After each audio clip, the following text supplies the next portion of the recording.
Hřiště, po nichž se oděny ve směšných úborech honí spocené tlupy fotbalistů, jsou fádně rovná a na vlas stejně veliká, ať se nacházejí v Londýně, Turíně či Týně nad Vltavou.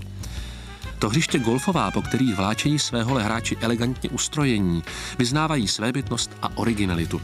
Každé z nich je jinak zvlněné, jinak křivolaké a mezi odpaliště a kýženou jamku klade překážky zcela původní a neopakovatelné. A právě o záludnostech kdejakých bankrů a greenů pojednává nyní již 8dílný Klíč k českým golfovým hřištím, který s golfovými trenéry připravuje Daniela Gaudová a který vychází v nakladatelství Agama. Tak knížky jsou jediné svého druhu, ve kterých profesionální trenéři radí, jak jamku po jamce zahrát jednotlivá golfová hřiště. Tímto způsobem máme zmapováno už 73 golfových hřišť, nejen českých, ale i zahraničních, na které jezdí Češi nejraději.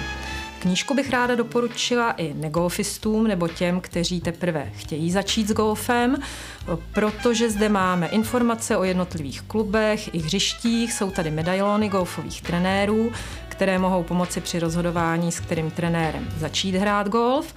Je tady test golfových pravidel a máme tady i věc, na kterou já jsem obzvlášť pyšná, a to je český slangový golfový slovník, který sbírám po českých hřištích už asi 12 let, který obsahuje na 800 výrazů a kterým se velmi pobaví všichni golfisté a negolfisté, strašně rychle proniknou do golfové terminologie.